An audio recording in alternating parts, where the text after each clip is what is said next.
आपण पाहत आहात नाशिक खबर न्यूज, जनतेचे हक्काचे व्यासपीठ। नाशिकमध्ये उन्नत नाशिक अभियानची प्रभावी सुरुवात होत असून आगामी कुंभमेळ्याच्या पार्श्वभूमीवर शहराच्या सर्वांगीण विकासाचा नवा आराखडा सादर करण्यात आला। महाकवी कालिदास कला मंदिर येथे आयोजित या विशेष कार्यशाळेत जलसंपदा तथा कुंभमेळा मंत्री गिरीश महाजन यांनी पायाभूत सुविधा उपलब्ध करून द्याव्यात, तसेच स्वच्छता, पर्यावरण संवर्धन आणि गर्दी व्यवस्थापनावर विशेष भर दिला जाणार असल्याचे स्पष्ट केले। या कार्यक्रमाला महापौर हिमगौरी आहेर आडके, उपमहापौर विलास शिंदे, जिल्हाधिकारी आयुष प्रसाद, पोलीस उपायुक्त मोनिका राऊत, महानगरपालिकेचे अतिरिक्त आयुक्त अमित रंजन आणि प्रदीप चौधरी, निमाचे अध्यक्ष आशिष नहार, आयमाचे अध्यक्ष Rajiv Pansare, Maharashtra chamber of commerce, industries and ॲग्रिकल्चरचे उपाध्यक्ष संजय सोनवणे, अभिनेता चिन्मय उदगीरकर, माजी महापौर रंजना भानसी, स्थायी समिती सभापती मच्छिंद्र सानप, अजय बोरस्ते आणि सुधाकर बडगुजर यांच्यासह अनेक मान्यवर उपस्थित होते। मंत्री गिरीश महाजन यांनी नाशिकच्या विकासासाठी 35,000 कोटी रुपयांचा निधी उपलब्ध करण्यात येणार असल्याची घोषणा केली। यामध्ये 17 पूल, प्रमुख रस्त्यांचे व्हाईट टॅपिंग, 8,000 कोटी रुपयांचा रिंग रोड प्रकल्प आणि गोदावरी नदी शुद्धीकरणासाठी सुमारे 2,000 कोटी रुपयांच्या योजना राबवल्या जाणार आहेत। कार्यक्रमात गोदावरी नदीवरील नव्या पुलाचे आभासी उद्घाटन करण्यात आले। पर्यावरण संवर्धन, नदी स्वच्छता आणि समाजसेवा क्षेत्रातील अमित कुलकर्णी, उदय थोरात, राम खुर्द, योगेश बर्वे, प्रवीण ठाकूर आणि शेखर गायकवाड यांचा सन्मान करण्यात आला। तसेच कामगार दिनानिमित्त सफाई कर्मचारी प्रकाश कछवाय, यमुना जाधव, नंदिनी दळवी, सुनंदा खंबाईत आणि शाकीर सय्यद यांचाही गौरव करण्यात आला। या कार्यक्रमाचे सूत्रसंचालन आणि समारोप मंत्री गिरीश महाजन यांचे PA संदीप जाधव यांनी केले। माझे शहर माझी जबाबदारी या संदेशासह उन्नत, हरित आणि स्वच्छ नाशिक घडवण्यासाठी सर्वांनी एकत्रितपणे काम करण्याचे आवाहन करण्यात आले। लोकसंख्येचा आपल्याकडे 140 कोटी लोकसंख्या आता होती आणि त्यामुळे जिथे जे होत आहे ते इथे करणं तेवढं सोपं नाही आहे याची कल्पना आहे। तिथलं इन्फ्रास्ट्रक्चर, तिथले रस्ते हे बघितल्यावर सुद्धा आश्चर्य वाटेल। पण आता आपण हे बदलत चाललेलो आहोत। आपण आता बदलत चाललेलो या 11 वर्षामध्ये पंतप्रधान मोदी झाल्यापासून आपण बघतात रस्ते कसे होत चाललेले आहेत। सगळ्या ठिकाणी सिमेंटचे रस्ते होत चाललेले आहेत, ब्रिज होत चाललेले आहेत, समुद्री मार्ग त्या ठिकाणी वाढलेले आहेत, हवाई मार्ग आपण बघतात आता एअरपोर्टचा आपण आता एक्सपान्शन या ठिकाणी करतो आहोत, ते मोठं करतो, कामाला सुरुवात झालेली आहे, तिथे आपण 1000 कोटी खर्च करतो। रेल्वेचे आता प्लॅटफॉर्म वाढवलेले आहेत, नवनवीन गाड्या येत आहेत, अतिशय फास्ट वेगाने अतिशय गतीने जाणाऱ्या गाड्या जिथे 8 तास लागतात तिथे 4 तास लागत आहेत, 5 तास लागत आहेत, 3-4 तासानंतर कमी झालेलं आहे। वाहतुकी सुरळीत होते। मुंबई नाशिकची तुम्हाला आठवण झाली असेल आता, पण आता बघा तुम्ही वर्षभरामध्ये डायरेक्ट आपण मंत्रालयात जाऊन येऊ 2.5 तासामध्ये 2 तासामध्ये अशी व्यवस्था आपण त्या ठिकाणी करतो आहोत। बदलत चाललेलं आहे। पण हे बदलत चाललं असताना आमचं शहर कुठे आहे, आम्ही जिथे राहतो तिथे आमची जबाबदारी काय आहे हे सुद्धा महत्त्वाचं आहे। चिन्मयने या ठिकाणी सांगितलं की गोदावरीच्या बाबतीमध्ये असतील मला माहिती कमी असतं, पण आपण तिथे तीर्थ घेऊ शकतो का, तिथे आंघोळ करू शकतो का, पाणी पिऊ शकतो का, तर याचं उत्तर नाहीच आहे। इतक्या वर्षामध्ये आम्ही काही केलं नाही, होऊ शकलं नाही ही वस्तुस्थिती आहे। पण मग ज्या गोदावरीच्या नावाने आमचं नाशिक शहर ओळखलं जातो, आमचं त्र्यंबक ओळखलं जातं, तर त्या बाबतीत आम्ही काय करणार आहोत। आणि म्हणून या ठिकाणी आपण यावर्षी जवळपास 2,000 कोटी रुपये त्या ठिकाणी खर्च करतो। सगळे ट्रीटमेंट प्लांट आपण त्या ठिकाणी व्यासपीठावरती आपण आज सगळेजण नाशिकच्या उन्नतीकरता आणि उन्नत नाशिक घडवण्याकरता एकत्रित आलो आहोत। सर्वप्रथम मी आपण सगळ्यांचं खूप खूप अभिनंदन करते की आपण स्वतःहून एक पाऊल पुढे घेण्याचं जे कर्तव्य आहे ते पार पाडलंय। कारण आपण जेव्हा म्हणतो की आम्हाला पर्यावरणाचं संवर्धन करायचं आहे, स्वच्छ, सुंदर आणि हरित नाशिक घडवायचं आहे, त्यामध्ये सहभाग हा खूप मोठा असतो। बोलणं वेगळं असतं आणि कृतीतून ते पुढे येणं हे अतिशय वेगळं आहे। आणि आत्ता जसं चिन्मयदादाने सांगितलं की आपण सर्वांनीच एकत्रित येऊन नाशिकचा सन्मान अजून वाढवूयात, जागतिक काम होईल, तेव्हा नाशिकचं नाव जागतिक पातळीवरती नक्कीच नेलं जाईल। उन्नत नाशिकचं आपलं ऑब्जेक्टिव्ह जे आहे ते आपण आता इथे समजून घेणार आहोत। मी आपला 5 मिनिटं वेळ घेणार आहे, कारण मला माहिती आहे की आपल्या सगळ्यांना जाणून घ्यायचं आहे नक्की याची संकल्पना काय आहे। आपण सगळ्यांनी वेगवेगळ्या पद्धतीने नाशिकसाठी, स्वच्छतेसाठी, संरक्षणासाठी, सुंदरतेसाठी आणि हरित नाशिकसाठी काम केलं आहे.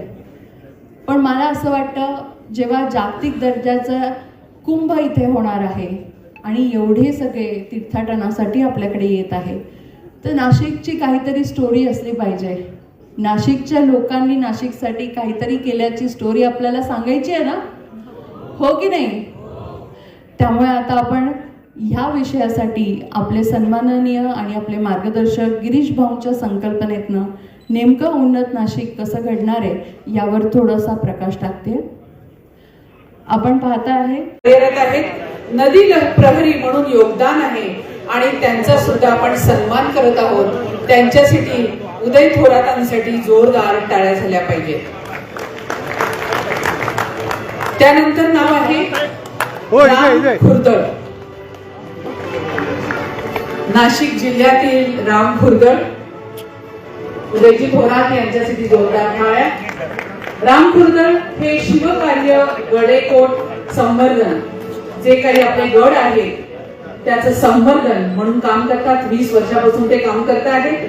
215हून अधिक मोहिमेद्वारे त्यांनी काम केलेलं आहे. जतन, जलस्रोत, स्वच्छता, वृक्ष संवर्धन असं काम त्यांचं आहे. त्यामुळे राम खुर्दळांसाठी जोरदार टाळ्या झाल्या पाहिजे. त्यानंतरचं नाव आहे योगेश बर्वे.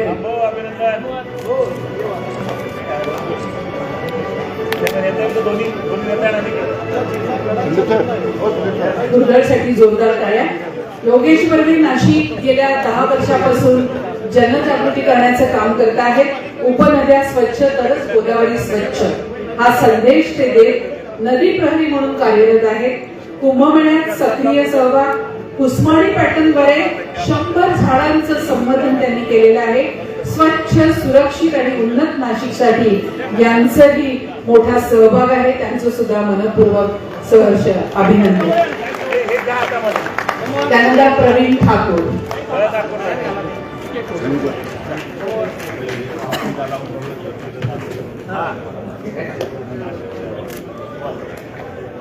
प्रवीणजी ठाकूर जगद्गुरु श्रीमद रामानंदाचार्य नरेंद्रचार्यजी यांच्या प्रेरणेने नानिश धाम दक्षिण पीठ तर्फे वृक्षारोपण, रक्तदान, स्वच्छता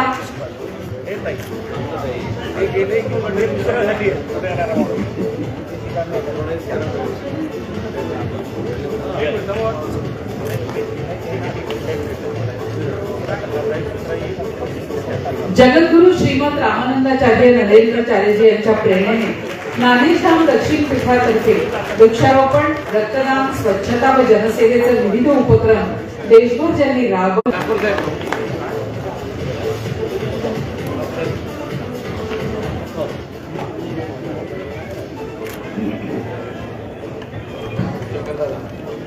वृक्ष संवर्धन शेखरजी गायकवाड यांच्यासाठी जोरदार टाळ्या झाल्या पाहिजे.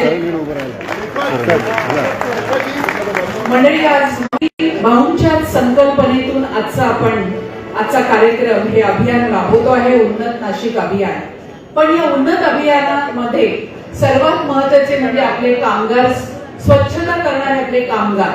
तर त्यांचा आजच्या निमित्ताने भाऊंच्या संकल्पनेतून प्रथमच सन्मान होतो आहे सफाई कामगारांचा. त्यामुळे सफाई कामगारांसाठी एका जोरदार टाळ्या झाल्या पाहिजे. त्यामुळे आज 5 जणांचा सन्मान आपण करतो आहोत. प्रथम प्रकाशजी कछवा यांनी पुढे यायचे आपला सन्मान स्वीकारण्यासाठी. गेल्या 21 वर्षांपासून स्वच्छतेच्या कामामध्ये त्यांचा सहभाग आहे, सेवा देत आहे. यानंतरचं नाव आहे यमुनाताई जाधव. यमुनाताई जाधव यांनी पुढे यायचे. अनेक वर्षांपासून स्वच्छता कार्यामध्ये त्यांचा सहभाग आहे. यमुनाताईंसाठी जोरदार टाळ्या झाल्या पाहिजे.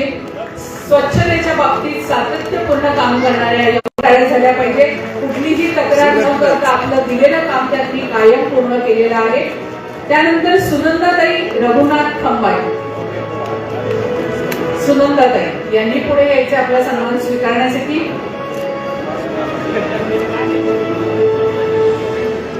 शाकीर सय्यद, शाकीर मुसाफ सय्यद गेल्या 31 वर्षांपासून स्वच्छतेमध्ये कार्यरत असलेले शाकीर सय्यद 31 वर्ष त्यांच्यासाठी जोरदार टाळ्या झाल्या पाहिजे. कायमच वरिष्ठांनी दिलेलं काम आणि ते पूर्ण करण्यामध्ये त्यांचा हातखंडा आहे. शाकीरबाईंचं मनपूर्वक अभिनंदन आणि याच्या कामगार दिवसाच्या निमित्तानं त्यांचा झालेला हा सन्मान. त्याच्यामध्ये गिरीश भाऊ बरोबरच आपल्यामध्ये सहभागी असलेले आपले जाधव साहेब, संदीपजी जाधव, हे आता इथे आभार प्रदर्शन करतील आणि त्यानंतर राष्ट्रगीत होईल आणि मग आपला कार्यक्रम संपन्न होईल. जाधव साहेब करतायत आभार प्रदर्शन. सगळ्या पुरस्कारार्थींचा साहेबांबरोबर आपण एक ग्रुप फोटो घेणार आहोत, त्यामुळे कोणी जाऊ नका. जगदीश मागे उन्नत नाशिक अभियान या क्षेत्र बहुत चांगलं. तसेच आपले महापालिकेचे उपयुक्त अमितजी रंजन, ज्यांच्या पुढे आता या अभियानाची जबाबदारी त्यांच्या खांद्यावरती असणार आहे आणि त्यासोबतच या अभियानासाठी कामकाज केलेले आपले महापालिकेचे सर्व अधिकारी, उपस्थित सर्व गटनेते, ज्या विविध पक्षांच्या गटनेत्यांनी त्यांच्या नगरसेवकांना फॉर्म भरण्यासाठी उद्युक्त केले ते सर्व गटनेते, तसेच विविध संस्था ज्या पर्यावरण प्रेमी संस्था आहेत, एनजीओ आहेत, त्यामध्ये महत्वपूर्ण म्हणजे आज आपल्या इथे उपस्थित असलेले आयमाचे आशिषजी नहार आहेत, निमाचे संघ परिवाराकडून देखील आपल्याला या ठिकाणी प्राप्त झालेले आहे. भोसला मिलिटरी स्कूलकडे हेमंत देशपांडे आहेत, मराठा विद्या प्रसारक संस्थेकडून नितीन ठाकरे साहेब आहेत, वसंतराव नाईक शैक्षणिक संस्थेचे हेमंतजी धात्र, केकेवार संस्थेकडून समीर बाळासाहेब वाघ, तसेच सप्ताह नॉलेज हबद्वारे यांनी आपल्याकडे या नोंदणीसाठी सहकार्य केले. संत निरंकारी मिशन, तसेच श्री स्वामी समर्थ केंद्र दिंडोरी गणित अण्णासाहेब मोरे यांचे देखील सहकार्य या नोंदणीसाठी आपल्याला लाभले. त्या सर्वांचे मनपूर्वक आभार मानले आहेत. मनोजजी साठे आहेत, या सर्वांचे देखील मनपूर्वक आभार मानतो. ज्यांच्या सर्वांनी या ठिकाणी झाले त्या सर्वांचा अभिनंदन व आभार. धन्यवाद. भाऊ यांच्या आधी पथनाट्य ज्यांनी सादर केले त्यांचा एक सन्मान आपण करूया. पथनाट्याचे जे सगळे आहेत त्यांनी पुढे यावे, हा सन्मान स्वीकारा. जनजागृती करण्यासाठी ओला कचरा सुका कचरा असेल आणि योग्य ते करण्यासाठी